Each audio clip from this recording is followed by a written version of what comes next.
আমাদেরকে ম্যানার শিখায়। কি শিখায়? ম্যানার্স শিখায়। আজকে দেখবেন যে কোরআন আমাদের কি কি ম্যানার্স শিখায়। আমাদের সমাজটা যাতে একটা পিসফুল সোসাইটি হয়, শান্তিপূর্ণ সমাজ হয়, কোরআন কিছু আমাদেরকে এথিক্যাল স্ট্যান্ডার্ড বেঁধে দিয়েছে। আজকে আমরা এগুলো জানবো যে কি কি ম্যানার কোরআন আমাদেরকে মেনটেন করতে বলে, পালন করতে বলে। এবং আপনি আলোচনাটা পুরোটা শুনে আপনি নিজেই বুঝবেন যে আসলেই এই এই ম্যানার্সগুলো, এথিক্যাল স্ট্যান্ডার্ডগুলো, এই ভ্যালিউসগুলো যদি আমরা আমাদের সমাজে অ্যাপ্লাই করি, আমাদের সোসাইটিটা একটা শান্তিপূর্ণ সোসাইটি হয়ে যাবে ইনশাআল্লাহ। তাহলে কি কি ইনস্ট্রাকশন আল্লাহ তাআলা দিলেন to make our society a peaceful society, আমরা এটা দেখব। এক নম্বরে আল্লাহ তাআলা যে ইনস্ট্রাকশনটি দিয়েছেন, শুরুতে বলে রাখা ভালো, মৌলিকভাবে 10টি দিক নির্দেশনা আল্লাহ তাআলা দিয়েছেন। আমাদের সমাজটাকে শান্তিপূর্ণ করার জন্য 10টা ম্যানার আল্লাহ তাআলা শিখিয়েছেন। আওয়াজ করে বলেন তো মোট কয়টি নির্দেশনা? 10টি। আমরা গুনে গুনে সামনের দিকে আগাবো। এক নম্বরে আল্লাহ তাআলা বললেন, ইয়া আইয়ুহাল্লাযীনা আমানু লা তুকদ্দিমু বাইনা ইয়াদাইল্লাহি ওয়া রাসূলিহি ওয়াত্তাকুল্লাহ ইন্নাল্লাহা সামিউন আলিম। ওহে বিশ্বাসীরা, তোমরা আল্লাহ আল্লাহর রাসূল তোমাদেরকে যা করতে বলে এইটার চেয়ে বেশি অ্যাডভান্স হয়েও না, অতটুকুতেই থাকো, ওইটাতেই কল্যাণ, ওইটাতেই বরকত। আল্লাহ আল্লাহ রাসূলের চাইতে বেশি বোঝা যাবে না, ওনারা যেটা বলেছেন এটাই ফাইনাল। মা কানা লিমুমিনিন ওয়ালা মুমিনাতিন ইযা কাদাল্লাহু ওয়া রাসূলুহু আমরান আইয়াকুনা লাহুমুল খিয়ারাতু মিন আমরিহিম। আল্লাহ আল্লাহ রাসূল যদি আমাদেরকে কোনো নির্দেশনা দেয়, তখন কোনো বিশ্বাসীর জন্য এটা মানলেও চলে, না মানলেও চলে, এরকম ভাবা যাবে? আল্লাহ রাসূলের পক্ষ থেকে, আল্লাহর পক্ষ থেকে একটা আদেশ আসছে, এখন এই আদেশ আপনি মানলেও হয়, না মানলেও হয়, এরকম নাকি ব্যাপারটা? বলেন তো। বরং মানতেই হবে। বরং কি? মানতেই হবে। এটা কম্পালসারি, এটা অপশনাল না। তাহলে সমাজকে শান্তিপূর্ণ করার এক নাম্বার গাইডলাইন হচ্ছে আল্লাহ রাসূলের পক্ষ থেকে যে নির্দেশনা আসবে এটা আপনাকে কম্পালসারি টু অ্যাবাইড বাই, এটা মানতেই আপনাকে হবে। এবং রাসূল সাল্লাল্লাহু আলাইহি ওয়াসাল্লাম যেটা শিখিয়েছেন ওইটাই স্ট্যান্ডার্ড, এর চেয়ে আর ভালো করা যায় না। এক সাহাবী বেশি ইবাদত করতে যেয়ে বললেন যে আমি আজ থেকে সারা রাত তাহাজ্জুদ পড়বো, রাতে আর ঘুমাবো না। আরেক সাহাবী বললেন আমি সারা বছর রোজা রাখবো, আমি আর রোজা ভাঙবো না। আরেক সাহাবী বলে আমি আমার স্ত্রীদের কাছে যাব না, আমি সন্ন্যাসী জীবনযাপন করব। তো রাসূল সাল্লাল্লাহু আলাইহি ওয়াসাল্লাম শুনে অপছন্দ করলেন, বললেন তোমরা নাকি এমন এমন বলেছ, আমি তো বিশ্বনবী রাহমাতাল লিল আলামিন, আল্লাহর হাবিব, আমি তো কোনো দিন রোজা রাখি, আবার কোনো দিন রাখি না, সোম বৃহস্পতিবারে রাখি, অন্যান্য দিন তো রাখি না, আবার রাতে আমি ঘুমাই, আবার তাহাজ্জুদও পড়ি, আবার আমি স্ত্রীদের সাথেও মেলামেশা করি, তো আমার এই ব্যালেন্স লাইফ লিড করেও তো আমি আল্লাহর শ্রেষ্ঠ হতে আমার কোনো সমস্যা হয় নাই, তোমাদের কি সমস্যা হলো? সুবহানাল্লাহ। দেখেন, ইসলাম খুব ব্যালেন্সড অ্যাপ্রোচে বিশ্বাস করে, ভারসাম্যপূর্ণ জীবন বিধান। তার মানে রাসূল সাল্লাল্লাহু আলাইহি ওয়াসাল্লাম যেটা শিখিয়েছেন ওইটাই স্ট্যান্ডার্ড। আপনি কি রাসূল সাল্লাল্লাহু আলাইহি ওয়াসাল্লামের চেয়ে বেশি মুত্তাকি হতে পারবেন? বুঝে থাকলে আওয়াজ করে বলুন, আল্লাহ রাসূলের চেয়ে বেশি বুজুর্গ হওয়া সম্ভব? মুত্তাকি হওয়া সম্ভব? আল্লাহওয়ালা হওয়া সম্ভব? তিনি যেটা শিখিয়েছেন ওইটাই স্ট্যান্ডার্ড। তাহলে প্রথম দিক নির্দেশনা হচ্ছে আল্লাহ আল্লাহ রাসূলের চেয়ে বেশি বোঝা চলবে। ওনারা যে নির্দেশনা দিয়েছেন সেটা মানলেই জীবনের সুখ, সেটা মানলেই কি? এক নম্বর গাইডলাইন।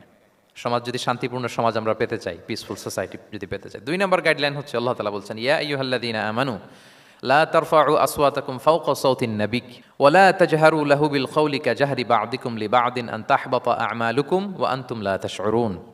ওহে বিশ্বাসীরা, নবীর কণ্ঠের চাইতে তোমাদের কণ্ঠকে উঁচু করো না, খবরদার। যদি করো, নিজেরা নিজেদের সাথে যেভাবে কথা বলো, নবীর সাথে যদি এভাবে কথা বলো, তাহলে তোমাদের সব আমলগুলোকে বাতিল করে দিবে কে? এই আয়াত নাজিলের একটা প্রেক্ষাপট আছে। বনু তামিম গোত্রের লিডার কে হবে এটা নিয়ে ডিসকাশন হচ্ছিল। তো আবু বকর রাদিয়াল্লাহু তাআলা আনহু বললেন, আমি চাই উনি হোক লিডার। ওমরে ফারুক বলে, না না না, উনি না, আপনি বুঝতে পারেন নাই, আমি চাই ইনি হোক। আবু বকর বলে, ওমর তুমি ঠিক বলো না, আমি বললে তুমি খুলে উল্টাটা বলো, উনি হলে ভালো হয়। ওমরে ফারুক বলে, না না না, উনি না, উনি হলে। এই যে উনি উনি করে দুইজন তর্ক বিতর্ক করতে করতে ওনাদের কণ্ঠটা রাসূল সাল্লাল্লাহু আলাইহি ওয়াসাল্লামের কণ্ঠের চাইতে একটু উঁচু হয়ে গেল, যেটা দেখতে অনেকটা অশোভন ছিল, সুন্দর দেখাচ্ছিল না। তো রাসূল সাল্লাল্লাহু আলাইহি ওয়াসাল্লাম সামনে বসা, ওনার সামনে উঁচু গলা করে কেউ কথা বলবে, এটা আল্লাহ বরদাশত করলেন না। আরশের উপর থেকে আল্লাহ তাআলা আয়াত নাজিল করলেন, লা তারফাউ আসওয়াতাকুম ফাওকা সাওতিন নবী, খবরদার নবীর কণ্ঠের চাইতে যেন তোমাদের কণ্ঠ উঁচু হয়ে না যায়। যদি যায় তাহলে তোমাদের আমলগুলো বাতিল হয়ে যাবে। এবং নিজেরা নিজেদেরকে যেভাবে ডাকো সেভাবে ডেকো না, এরকম করলে আমল বাতিল হয়ে যাবে। তো আল্লাহ তাআলা এখানে আদব শিক্ষা দিলেন যে রাসূল সাল্লাল্লাহু আলাইহি ওয়াসাল্লামের সামনে কথা বলতে গেলে খুব ভদ্র ভাষায় কথা বলতে হবে, শালীন ভাষায় কথা বলতে হবে। মজার ব্যাপার হচ্ছে, আপনারা জানেন কিনা জানি না, যারা হজ উমরা করেছেন আপনারা দেখবেন যে রাসূল সাল্লাল্লাহু আলাইহি ওয়াসাল্লামের পবিত্র কবরের উপর এই আয়াতটা এখনও লেখা আছে যে লা তারফাউ আসওয়াতাকুম ফাওকা সাওতিন নবী, নবীর কণ্ঠের চাইতে যেন কণ্ঠ উঁচু হয়ে না যায়। এজন্য দেখবেন যে যারা রাসূল সাল্লাল্লাহু আলাইহি ওয়াসাল্লামের কবর জিয়ারত করতে যায়, ওনারা কবরের সামনে যে ধৈর্য ধারণ করতে পারে না, বুক ফেটে কান্না আসে যে আজীবন যে নবীর কথা শুনলাম, যে নবীর হাদিস শুনলাম, যে নবীকে আমি এত ভালোবাসি, যে নবী আমার জন্য সুপারিশ করবেন, যে নবী আমাকে হাউজে কাউসারের পানি দিবেন, সেই নবী এখানে শুয়ে আছে। এটা ভাবতেই মুমিন হৃদয়ে বাঁধ ভাঙা কান্নার জোয়ার আসে, হাউমাউ করে কাঁদতে ইচ্ছে করে, কিন্তু ওখানে আওয়াজ করা যায় না, কারণ ওখানে লেখা লা তারফাউ আসওয়াতাকুম ফাওকা সাওতিন নবী। নবীর দরবারে বড় গলায় আওয়াজ করে কোনো শব্দ উচ্চারণ করা যাবে না। খুব ভদ্র বিনম্র চিত্তে রাসূলুল্লাহ ইসলামের রওজার সামনে দাঁড়িয়ে আমরা সালাম পাঠ করি। তো এই নিয়মটা শুধু যে রাসূলুল্লাহ ইসলামের জন্যই খাস তা নয়, আমাদের আব্বা আম্মা, আমাদের শিক্ষক, মুরব্বী, আধ্যাত্মিক নেতা, ধর্মীয় গুরু, ইসলামী আন্দোলনের বড় লিডার, এরকম যে কারো সামনে বড় গলায় উঁচু গলায় আওয়াজ করে কথা বলা যাবে না, বরং সেখানে ভদ্রতা, এটিকেটস, নম্রতা এটা বজায় রাখতে হবে। এটা বুঝতে পেরেছেন? হ্যাঁ। পাশাপাশি রাসূলুল্লাহ ইসলাম একবার দুপুরবেলায় ওনার ঘরে শুয়েছিলেন। সূরার নাম হচ্ছে সূরাতুল হুজুরাত, মনে আছে তো আপনাদের? সূরার নাম কি? হ্যাঁ, হুজুরাত মানে হচ্ছে কম্পার্টমেন্ট বা অ্যাপার্টমেন্ট, যেখানে মানুষ থাকে আর কি। রাসূলুল্লাহ ইসলাম এরকম 9টা হুজরাখানা ছিল। আপনার বাংলাদেশে ইমাম সাহেবের হুজরাখানা এই শব্দটার সাথে পরিচিত না সবাই? এই হুজরাখানা থেকে আল হুজরাত। রাসূলুল্লাহ ইসলামের 9 জন স্ত্রী এই 9টা হুজরাতে থাকতেন এবং এগুলো মসজিদে নববীর সাথে অ্যাটাচ করা ছিল। দুপুরে খেয়ে রাসূলুল্লাহ ইসলাম কাইলুলা করছেন, বিশ্রাম নিচ্ছেন। হঠাৎ কিছু বেদুইন লোক, যাদের মধ্যে সভ্যতার ছোঁয়া লাগেনি, তারা এসে রাসূলুল্লাহ ইসলামকে ডাকতে আরম্ভ করলো, ইয়া মুহাম্মদ উখরুজ ইলাইনা, ইয়া মুহাম্মদ উখরুজ, এই মুহাম্মদ বেরো বেরো, কথা আছে, এই মুহাম্মদ বেরো বেরো।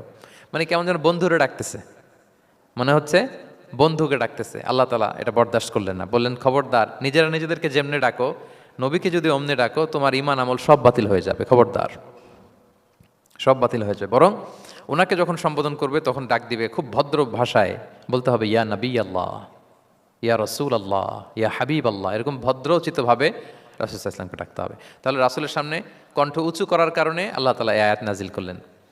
এবং এই আয়াত নাজিলের পরে উমরে ফারুক রাদিয়াল্লাহু তাআলা এত ভয় পেলেন, এরপরে রাসূলুল্লাহ ইসলামের সামনে কথা বলতে গেলে উনি এত আস্তে কথা বলতেন, ওই যে বেশি জোরে যদি কথা বলে তাহলে আমার সব আমল বাতিল হয়ে যাবে, এত আস্তে বলতেন। রাসূলুল্লাহ ইসলাম জিজ্ঞেস করা লাগতো, ওমর কি বললে, আবার বলো তো, একটু জোরে বলো ওমর, আরেকটু জোরে বলো, আরেকটু জোরে বলো। সুবহানাল্লাহ। মানে এত মিন মিন করে, এত ক্ষীণ ক্ষীণ শব্দে ওমর ফারুক কথা বলতে লাগলেন যে রাসূলুল্লাহ ইসলামের বুঝতে কষ্ট হচ্ছিল কথা। তখন তিনি বলতেন, ওমর আরেকটু জোরে বলো না, কি বললে বুঝলাম না, আরেকটু জোরে বলো। ওনারা এতটা ভয় পেয়েছিলেন এই আয়াত নাজিল হওয়ার পরে। তাহলে 2 নাম্বার ইনস্ট্রাকশন হচ্ছে, মুরব্বী, শিক্ষক, উস্তাজ, ধর্মীয় গুরু, আধ্যাত্মিক নেতা, ইসলামী আন্দোলনের বড় নেতা, এরকম রেসপেক্টেড কারো সামনে উচ্চবাচ্য করে কথা বলা উচিত না। এটা আদবের খেলাফ, শিষ্টাচারের খেলাফ। আর আমরা বলেছি এই সূরাটা আমাদের শিষ্টাচার নিয়ে কথা বলে, সামাজিক রীতিনীতি, শিষ্টাচার, এটিকেটস নিয়ে কথা বলে। তাহলে এই যে 2টা ইনস্ট্রাকশন গেল। 3 নম্বর ইনস্ট্রাকশন হচ্ছে, আল্লাহ তাআলা বলেন, ইয়া আইয়ুহাল্লাযীনা আমানু, ওহে বিশ্বাসীরা, ইন জাআকুম ফাসিকুম বিনাবাইন ফাতাবায়ানু, কোনো পাপাচারী যদি কোনো নিউজ নিয়ে আসে, বিশ্বাস করার আগে নিউজটা যাচাই করে নিও। আন তুসিবু কওমান বিজাহালাতিন ফাতুসবিহু আলা মা ফাআলতুম নাদিমিন, যদি তোমরা বিশ্বাস করে ফেলো তাহলে কোনো কওমের উপর হয়তো এমন ডিসিশন নিয়ে নিতে পারো যে ডিসিশনের কারণে পরে তোমাদেরকে পস্তাতে হবে। তাহলে 3 নম্বর ইনস্ট্রাকশন হচ্ছে, নিউজ একটা শুনলেই বিশ্বাস করা যাবে, এটাকে ভেরিফাই করতে হবে। কি করতে হবে? You have to verify and cross check the authenticity of the news. নিউজটা সঠিক কিনা আপনাকে ক্রস চেক করতে হবে, শুনলেই বিশ্বাস করা যাবে না। এটা বর্তমান সময়ের সাথে অনেক বেশি প্রাসঙ্গিক। এত হোক্স নিউজ এখন, এত এত রুমার্স, এত ফেক নিউজ সোশ্যাল মিডিয়াগুলোতে, ইভেন মেইন স্ট্রিম মিডিয়াও যা প্রচার করে সবই যে আপনি বিশ্বাস করতে পারবেন তাও না, ওইটাও একটু ক্রস চেক করে নিতে হবে। এদেরও কিছু প্রোপাগান্ডা থাকে আবার, এরাও নিউজকে এমনভাবে অনেক সময় করে তাদের সুবিধার্থে। সো আপনার চোখ কান খোলা রেখে অনেকগুলো নিউজ একসাথে মিলিয়ে তারপরে বিশ্বাস করতে হবে। কিন্তু আমাদের সরল মনা অনেক ভাইদের যেটা হয়, ফেসবুকে একটা কিছু দেখেই আমরা মনে করি যেটা সঠিক, ফলে কি করি, শেয়ার দিয়ে ফেলি। কি করি? শেয়ার দেই। আবার আপনার বন্ধুরা শেয়ার দেয়, ফলে মুহূর্তে একটা রুমর, একটা গুজব ছড়িয়ে পড়ে সমাজে, কিন্তু আদতে এটার সাথে কোনো মিলই নাই বাস্তবতার। এরকম হয় কি হয় না বলেন তো? দেখেন ইসলাম কত সুন্দর একটা নিউজকে ভেরিফাই করার জন্য আমাদেরকে নির্দেশ দিয়েছে। ফাতাবাইয়ানু মানে ক্রস চেক করো। কোনো সংবাদ আসলেই চিলে কান নিয়ে গেছে শুনলে চিলের পেছনে দৌড় দিবেন নাকি? না, আগে প্রথমে কি করবেন? একটু দেখে নিতে হবে যে আসলে কি কান নিয়ে গেল না রয়ে গেল। এই আয়াত নাজিলের একটা প্রেক্ষাপট আছে, সেটা কি, 5ম হিজরিতে বনুল মুস্তালিকের যুদ্ধে যখন আল্লাহর হাবিব সাল্লাল্লাহু আলাইহি ওয়াসাল্লাম জয়লাভ করলেন, বনুল মুস্তালিকের সবাই মুসলিম হলো। রাসূলুল্লাহ ইসলাম তাদেরকে দিনের দাওয়াত শিখিয়ে বললেন, বছর শেষে তোমাদেরকে জাকাত পে করতে হবে, আর জাকাতের এই টাকা নেয়ার জন্য আমি একজনকে পাঠাবো বছর শেষে। তো বছর শেষে তিনি বনুল মুস্তালিকের যে লিডার হারিস ইবনে মেরারের কাছে আল ওয়ালিদ ইবনে উকবা নামে জাকাতের কালেক্টর এক সাহাবিকে তিনি পাঠালেন যে যাও তুমি যে জাকাত নিয়ে আসো। তো উনি গেলেন, উনি আসবেন শুনে বনুল মুস্তালিকের সবাই পল্লী থেকে বের হয়ে মরুভূমির মাঝখানে তলোয়ার নিয়ে ঘোড়া টোরা নিয়ে তাকে ওয়েলকামিং রিসেপশনের জন্য, রেড কার্পেট রিসেপশনের জন্য সবাই দাঁড়ায় আছে যে নবীর সাহাবি আসবে, জাকাত কালেক্ট করতে, আমরা জাকাত দিব। এখন ওই সাহাবি যখন গেলেন সবাইকে এরকম ঘোড়া তলোয়ার এরকম সাজসজ্জা নিয়ে দাঁড়ায় থাকার কারণে উনি ভয় পেয়ে গেলেন। উনি ভাবছে আমাদের মনে হত্যা করার জন্য দাঁড়ায় আছে। উনি আর এটা ঠিকঠাক না জেনে অ্যাবাউট টার্ন ফিরে গেলেন মদিনায়, যে বলে ইয়া রাসূলুল্লাহ, বনুল মুস্তালিক তো সব মোরতাদ হয়ে গেছে, এরা তো আর মুসলিম, এরা তো আমাকে মারার জন্য সব দাঁড়ায় আছে। আসলে বলেন তো কথাটা কি সত্য না মিথ্যা? একেবারে মিথ্যা। রাসূল সাল্লাল্লাহু আলাইহি ওয়াসাল্লাম এই কথা শুনেই বিশ্বাস করলেন সরল মনে। বিশ্বাস করেই খালিদ ইবনে ওয়ালিদ রাদিয়াল্লাহু তাআলা আনহুকে বললেন অ্যাটাক বনুল মুস্তালিক, বনুল মুস্তালিকে অভিযান পরিচালনা করো। সাথে সাথে আল্লাহ বললেন নবী রাখেন, আস্তে অ্যাটাক করেন, একটু থামেন নবী, একটু রাখেন। আপনি যার কাছ থেকে শুনেছেন সে মিথ্যা বলেছে, অসত্য কথা বলেছে, আসলে ঘটনা এমন নয়। আজকে তার কথার উপর বেস করে আপনি যে খালিদ ইবনে ওয়ালিদকে অভিযান পরিচালনা করতে বললেন, সে যে যদি অ্যাটাক করে কয়েকজনকে হত্যাও করে ফেলতো, এই যে রক্তপাত হতো, ব্লাড শেড, এটার দায় কিন্তু আপনি এড়াতে পারতেন, কারণ আপনি আদেশ দানকারী। আল্লাহ রাসূল সাল্লাল্লাহু আলাইহি ওয়াসাল্লামকে থামালেন আল্লাহ তাআলা আয়াত নাজিল করে যে আপনি ক্রস চেক করেন। পরে রাসূল সাল্লাল্লাহু আলাইহি ওয়াসাল্লাম ক্রস চেক করে লোক পাঠিয়ে জানলেন যে না, এমন কিছুই নয়, তারা কেউ মোরতাদ হয় নাই, সবাই তারা মুসলিমই আছে, তারা ওয়েলকামের জন্য আসছিল, উনি ভাবছে যে ওনাকে হত্যা করার জন্য দাঁড়ায় আছে। তাহলে চিন্তা করছেন যুগে যুগে এই সমস্যা আছে না নাই বলেন?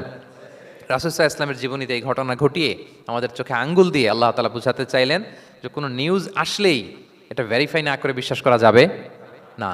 যত মেইন স্ট্রিম মিডিয়া হোক, ওটা শুনলে আপনি আরও আপনার সোর্স থেকে আপনি একটু জানবেন, এরপরে আপনি বিশ্বাস করবেন, নাকি বিশ্বাস না করে শেয়ার দিবেন? আপনি কি জানেন যে একটা কথা শুনেই ক্রস চেক না করে অ্যাকশনে যাওয়াতে কত পরিবার ভেঙে যায়, কত সম্পর্ক ভেঙে যায়? আমাদের মধ্যে এই প্রবণতা আছে। আপনার ছেলের ব্যাপারে একজন একটা কথা বললো, এসে ছেলের মারপিট, জিজ্ঞেসও করেন না এটা। আপনার মেয়ের ব্যাপারে একজন এসে একটা বাজে কথা বলছে, এসেই আপনি মেয়ের সাথে খারাপ আচরণ। আপনার ওয়াইফের ব্যাপারে একজন বললো আর কি যে ভাই আপনি এখানে, ভাবিকে তো দেখলাম ওইখানে আরেকজনের সাথে, আপনি এসেই আপনার স্ত্রীর উপর চড়াও অথবা গায়ে হাত তুললেন। তো হতে পারে যে ওই ভদ্রলোক অন্য কোনো মহিলাকে দেখেছে যে দেখতে আপনার স্ত্রীর মতো, এরকম হতে পারে কি পারে না বলেন? তো এই যে আপনি ক্রস চেক না করে, ভেরিফাই না করে যে অ্যাকশনে গেলেন, এতে সমস্যা হবে না? সমাজে পরিবার ভাঙে, সমাজে সম্পর্ক নষ্ট হয়, কলহ বাঁধে। এই জন্য আল্লাহ তাআলা বলেন যে সোসাইটিটাকে যদি পিসফুল করতে চাও, ইদা জাআকুম ফাসিকুম বিনাবাইন ফাতাবায়ানু, নিউজ আসলেই বিশ্বাস করো না। You have to cross check, you have to justify and you have to verify the news. মনে থাকবে? তাহলে আজকে থেকে ফেসবুকে একটা পেলে আমরা কি করব? শেয়ার দিয়ে দিব। কি শেয়ার দিবেন না? কি করব? যাচাই বাছাই করব, ক্রস চেক করব। এখন অবশ্য ক্রস চেক করার জন্য কিছু কিছু প্ল্যাটফর্ম বেরিয়েছে, তারা অবশ্য যেগুলো খুব বেশি ছড়িয়ে পড়ে নিউজ, সেগুলো যদি ভুল হয় তারা ক্রস চেক করে, তারা সামাজিক সচেতনতা তৈরি করে। তো আমরা প্রত্যেকেই দায়িত্বশীল হলে এই গুজবগুলো স্প্রেড করা থেকে আমরা বিরত থাকতে পারি। নিউজ শুনলেই আমরা এখন বিশ্বাস করবো না, আগে ক্রস চেক করে নেব, তা না হলে আমরা বিপদে পড়তে পারি। কি বলেন? এমন কোনো কাজ করে ফেলতে পারি যেটার কারণে পরে লজ্জিত হব। তো আমরা আগে থেকেই সাবধান হয়ে যাই। 4 নম্বরে আল্লাহ তাআলা বললেন ওয়া ইন তাইফাতানি মিনাল মুমিনিনা ক্তাতালু ফাআসলিহু বাইনাহুমা, বিশ্বাসীদের মধ্যে 2 গ্রুপ যদি মারামারি লাগে তাহলে তুমি মিলিয়ে দাও, ইসলাহ করো, ইসলাহু যাতিল বাইন, মিলিয়ে দাও, মীমাংসা করে দাও, বিরোধ নিষ্পন্ন করে দাও। অনেক সময় হয় না যে 2 ভাই ঝগড়া লেগেছে, 2 বন্ধু ঝগড়া লেগেছে, অথবা স্বামী স্ত্রীর মধ্যে কোনো কারণে বিরোধ, 2 পার্টি ঝগড়া লাগছে, এরকম আছে না নাই? তখন ফাআসলিহু বাইনাহুমা, তাদের মধ্যে আপোষ মীমাংসা করে দাও, মীমাংসা করে দাও, ইসলাহ, রিকনসিলিয়েশন করো, ওয়ার্ক অ্যাজ এ মিডিয়েটর, মধ্যস্থতাকারী হিসেবে কাজ করো। তো আমরা সমাজে কি করি দেখেন তো, একটু মিলিয়ে নেন। 2 জন ঝগড়া লাগছে, আমরা কি করি? কি করেন? আরো লাগিয়ে দেন, সর্বনাশ।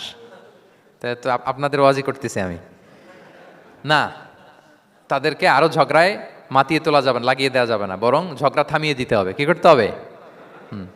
কয়েক জায়গায় কৌশল করে মিথ্যা বলা জায়েজ, সহিহ হাদিসে এসছে। এর মধ্যে একটা আছে, 2 জন মানুষের মধ্যে সম্পর্ক নষ্ট, তাদের সম্পর্ক জোড়া লাগিয়ে দেওয়ার জন্য আপনি কৌশল করে মিথ্যা বলতে পারেন। যেমন ধরেন যে 2 জনের সাথে কথা হয় না, দা কুমড়া সম্পর্ক, আপনি একজনকে বললেন যে ভাই ওই দিন তো ওই লোক আপনার ব্যাপারে অনেক প্রশংসা করলো, সে তো শুনে অবাক হবে, কিরে আমার প্রশংসা কি বললো, এমন এমন বললো। তো এটা শুনে ওই লোকের ব্যাপারে তার মনটা একটু নরম হবে। আবার তাকে বললেন যে উনি তো আপনার ব্যাপারে এরকম একটা পজিটিভ কমেন্ট করলো, সেও অবাক হবে, তাই নাকি, তার সাথে আমি এত ভুল বোঝাবুঝি, আসলে লোকটা তো তাইলে ভালো। এই যে দুজনকে আপনি এমন কিছু কথা কৌশল করে বললেন, ফলে তাদের মধ্যে একটা হৃদ্যতা তৈরি হবে। হঠাৎ দেখবেন যে একজন আরেকজনকে দেখে সালাম দিয়ে কথা বলে কোলাকুলি করে সেই আগের যেই শত্রুতা সব নিমেষে শেষ হয়ে গেছে, ঠিক কিনা বলেন? হ্যাঁ, এই যে মধ্যস্থতাকারী আপনি হলেন, এজন্য আল্লাহ তাআলা আপনাকে সওয়াব দিবেন। তাহলে বিবাদমান দুই গ্রুপ দেখলে আমরা আজ থেকে আরো ঝগড়া লাগিয়ে দিব না মিলিয়ে দিব? রাসূল সাল্লাল্লাহু আলাইহি ওয়াসাল্লাম বলেন, আলা উখবিরুকুম বিআফদালা দারাজাতিম মিন সাদাকাতি ওয়াস সিয়ামি ওয়াস সালাহ, নামাজ, রোজা, সাদাকা, এর চেয়েও একটা বড় মর্তবার ভালো কাজ আছে, সেটা কি আমি তোমাদের বলবো না? সাহাবারা বলল, বলেন। আল্লাহ রাসূল সাল্লাল্লাহু আলাইহি ওয়াসাল্লাম বললেন, সেটা হচ্ছে ইসলাহু যাতিল বাইন, দুই পক্ষকে মিলিয়ে দেয়া, বিবাদমান দুই গোষ্ঠীকে কি করা? মিলিয়ে দেয়া। এটা নামাজ, রোজা, সাদাকা, এর চেয়েও বেশি সওয়াবের কাজ। দেখেন, আমরা ইসলামটা বোঝার ক্ষেত্রে আমাদের কত ল্যাকিংস। আমরা মনে করি শুধু লম্বা দাড়ি রাখলাম, তসবিহ একটা নিলাম, আর জিকির করতেছি দিন রাত এক করে, এরপরে নামাজ পড়তে পড়তে কপালে দাগ ফেলে, এই বোধহয় ভালো কাজ, এই সব ভালো আমি করে ফেললাম। কিন্তু দেখেন, রাসূল ইসলাম বলেছে না, সমাজে বিবাদমান দুইটা গ্রুপকে যদি মিলিয়ে দাও, এটা নামাজ, রোজা, সাদাকার চেয়ে বেশি সওয়াব তুমি পাবে। তাহলে এখন থেকে যদি আমরা বিবাদ দেখি কি করব? মিলিয়ে দিব। কখনো আমরা ঝগড়া আরো বাদিয়ে দিব না। আগুন যদি লাগে সেখানে পানি ঢালবো নাকি তেল ঢালবেন? কি ঢালবেন? অনেকে কি ঢালে? আরো দাউ দাউ করে জ্বালাতে চায় না, না, এটা করা যাবে না, বরং আমরা মিলিয়ে দিব ইনশাআল্লাহ। বলেন সবাই। আল্লাহর হাবিব সাল্লাল্লাহু আলাইহি ওয়াসাল্লাম তিনি এই কাজটা করতেন।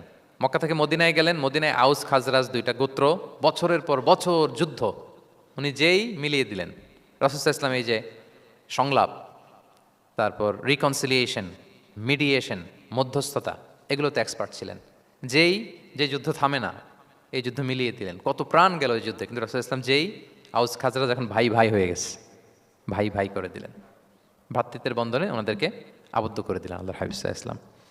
এবং সহিহ বুখারীতে একটা বাব আছে, বাবের শিরোনাম হচ্ছে বাবু কওলুল ইমামি কওলিল ইমাম ইযহাবু বিনা নুসলিহ বাইনাকুম, মানে আমাকে নিয়ে চলো আমি মিলিয়ে দিব। এটা ছিল রাসূল সাল্লাল্লাহু আলাইহি ওয়াসাল্লামের বিখ্যাত বাণী। ঝগড়া একটা লাগছে, রাসূল সাল্লাল্লাহু আলাইহি ওয়াসাল্লাম বলতেন, আরে আমি আসি না, আমাকে নিয়ে যাও, আমি মিলাই দেবো।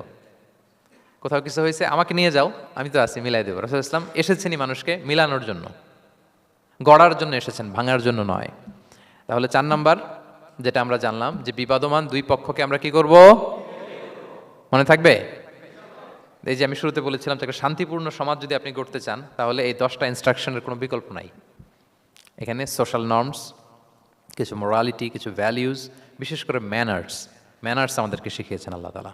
তাহলে 4টা জানলাম, কয়টা? 5 নম্বরে আল্লাহ বলেন, ইয়া আইয়ুহাল্লাযীনা আমানু লা ইয়াসখার কওমুন মিন কওম আসা আন ইয়াকুনু খায়রাম মিনহুম। ওহে বিশ্বাসীরা, তোমরা একে অপরকে তুচ্ছ তাচ্ছিল্য করো না, হাসি ঠাট্টা করো না, কাউকে সুখরিয়া মানে কাউকে তুচ্ছ করা, কাউকে নিয়ে ব্যঙ্গ করা, হাসি তামাশা করা, এটা করো না, এটা কবিরা গুনাহ। মানে এমন কোনো কথা বলো না যাতে তোমার ভাইয়ের মনে কষ্ট হয়, এরকম কিছু বলা যাবে না। আমরা অনেক সময় এটা করে ফেলি, এমন কথা বলি যেটাতে আরেক ভাই বা আরেক বোন কষ্ট পায়। আমরা খুব সিম্পলি বলি, কিন্তু এটা কবিরা গুনাহ। এটা কি? বিশেষ করে তার আকৃতি নিয়ে আপনি কিছু বলতে পারবেন না, এটা বড় কবিরা গুনাহ। এটাকে বডি শেমিং বলে। কি বলে? বডি শেমিং হারাম। কারণ বডি স্ট্রাকচার, এটা কি আমার ইচ্ছে মতো হয়েছে না আল্লাহ বানাইছে? আচ্ছা, আপনি যে এত সুন্দর ফর্সা, কে বানালো? হ্যাঁ, আবার আরেকজন যে একটু শ্যামবর্ণের, তাকে কে বানালো? আপনি লম্বা, কে বানালো? কেউ খর্বাকৃতির, খাটো, তাকে কে বানালো? তাহলে আপনি আকৃতি নিয়ে তাকে যদি ঠাট্টা করেন, আসলে কি ঠাট্টা কি তাকে করা হলো নাকি আল্লাহকে? কারণ আসল ডিজাইনারটা কে? হুয়াল্লাযী ইউসাউবিরুকুম ফিল আরহামি কাইফা ইয়াশা। আল্লাহ তাআলা তোমাদেরকে যেমন চেয়েছেন ঠিক তেমন মাতৃগর্ভে তোমাদেরকে ডিজাইন করেছেন, তোমাদের আকৃতি দিয়েছেন। এজন্য কারো আকৃতি নিয়ে অবজ্ঞা করা, তুচ্ছ করা, হেয় করা, এটা প্রকারান্তরে আল্লাহকে অবজ্ঞা করার সমান। দ্য ক্রিয়েটর, যিনি স্রষ্টা, তাকে আপনি অবজ্ঞা করেছেন, ঠিক কিনা বলেন? তাহলে এখন কারো আকৃতি নিয়ে কিছু বলবেন?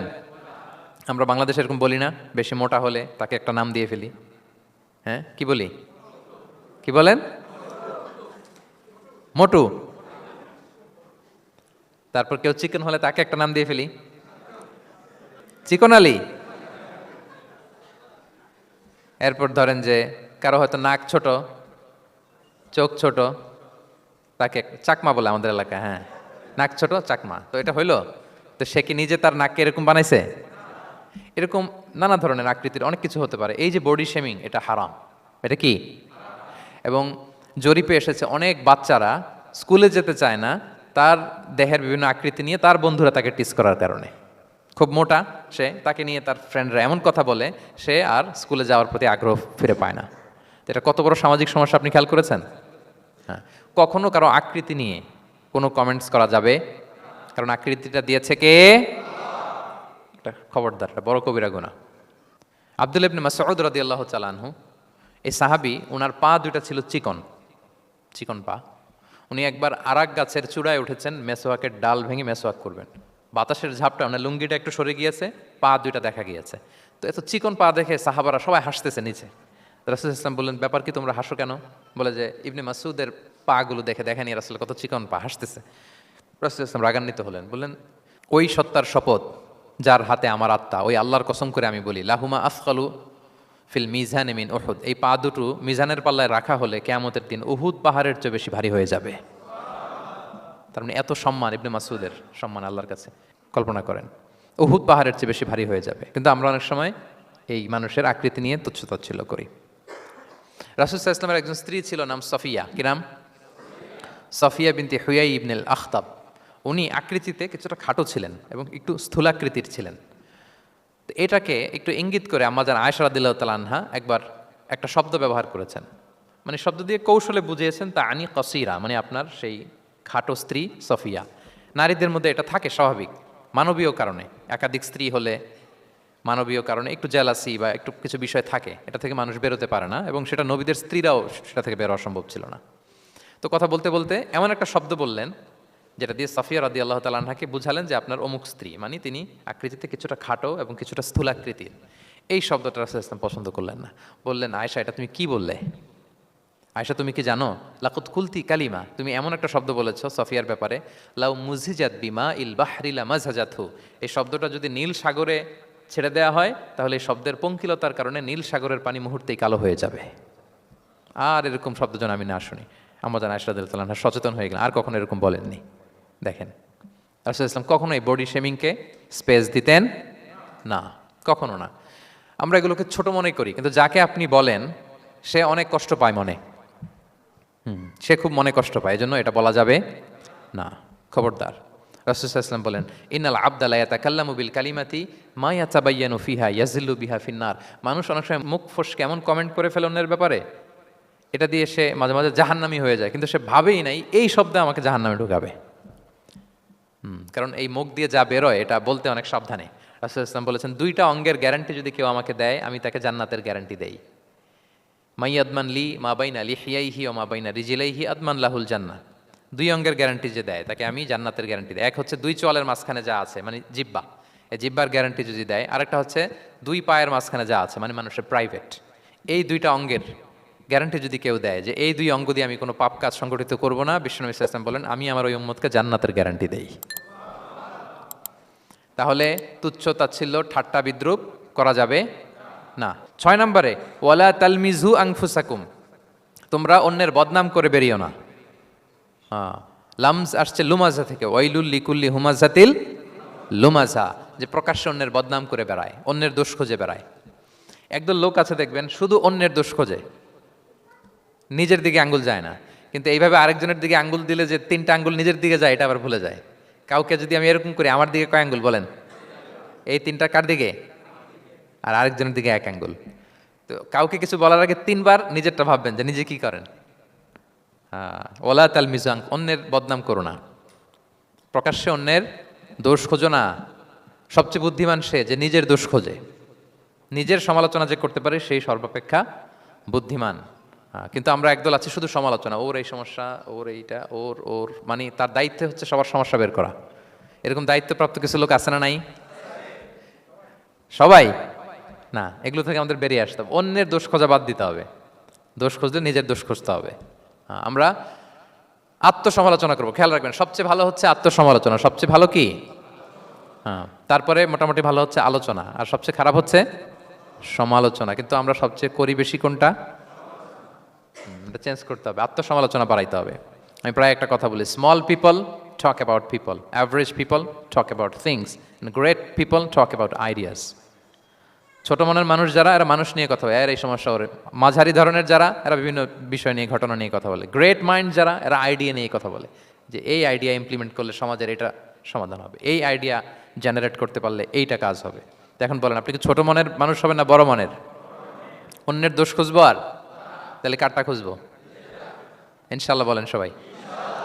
কটা গেল? 7 নাম্বার, ওয়ালা তানাবাযু বিল আলকাব, কাউকে মন্দ উপনামে ডেকো না। মন্দ উপনামে ডেকো না, মানে কাউকে একটা বিশেষ নাম দিও না, তার নামটা সুন্দরভাবে ডাকো। নাম বিকৃতি করা কবিরা গুনাহ। নাম, আপনি বলুন হুজুর এটা একটা কথা হইলো, নাম বিকৃতি করছি তো কি হয়েছে? এটা আপনার কাছে সমস্যা নাই। ধরেন যে ওই লোকের নাম আব্দুল্লাহ, আপনার কাছে আব্দুল্লাহ এটা সিম্পল, ধুর আব্দুল্লাহ একটা কিছু হইলো। কিন্তু যার নাম আব্দুল্লাহ, তার কাছে এটা অনেক দামি। তার কাছে কি? কারণ এটা তার পরিচয় বহন করে।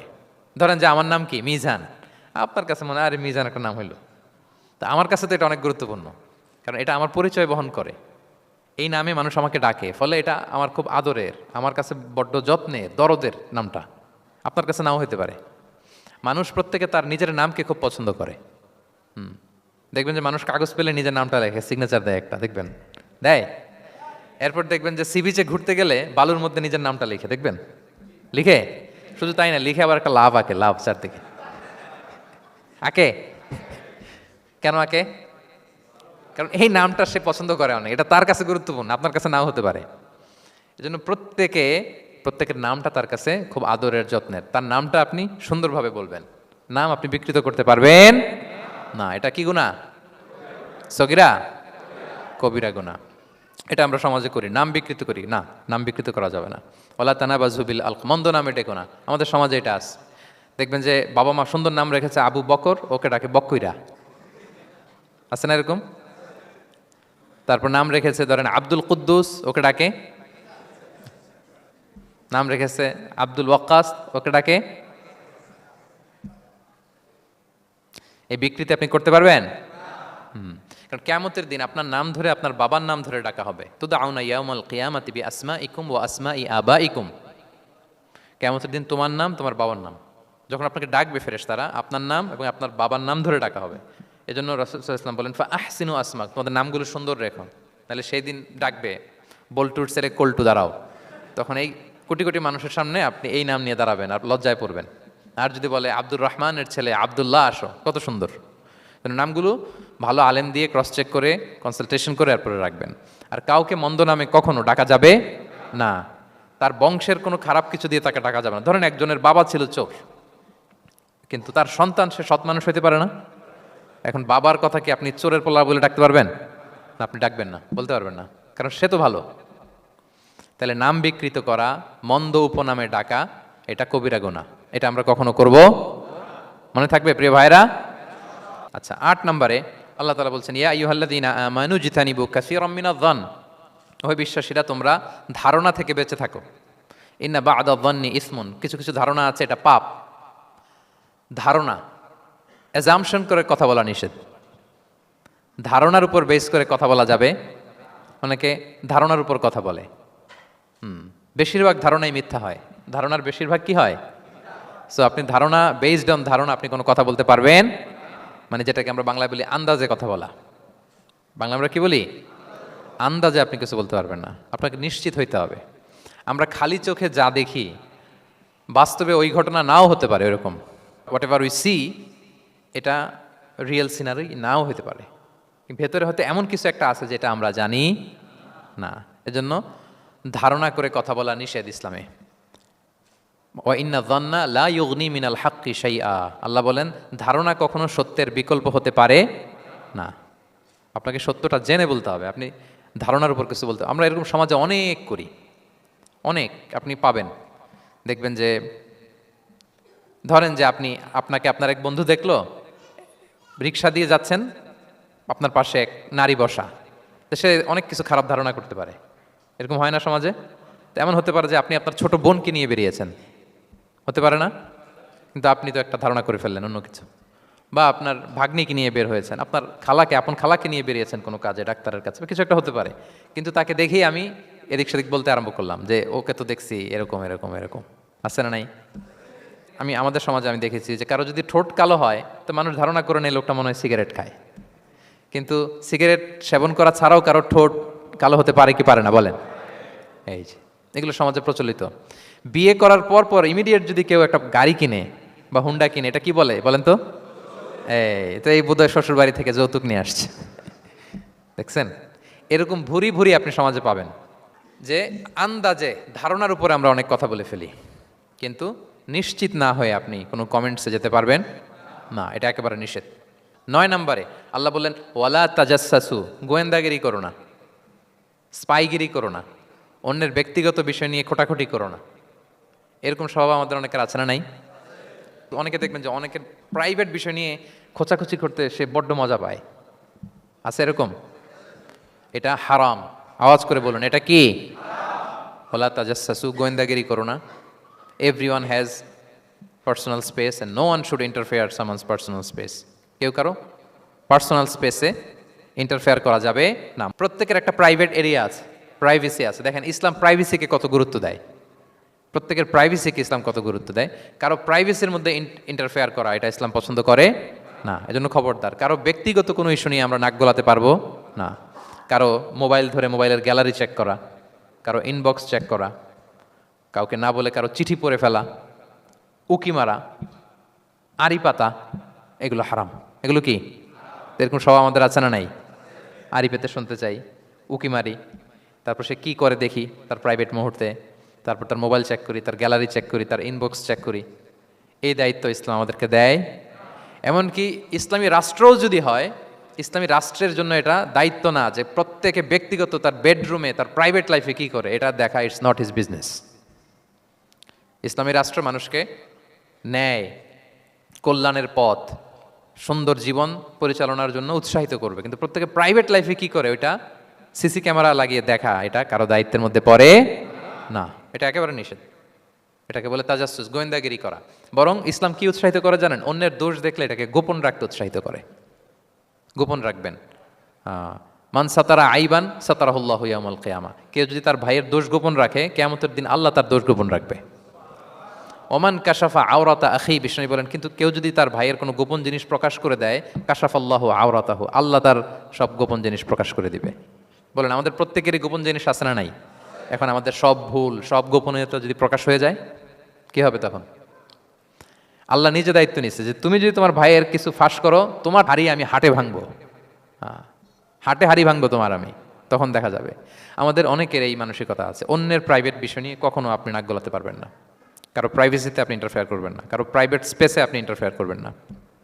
এটা খুব বাজে একটা স্বভাব, এটা ইসলাম হারাম করে দিয়েছে।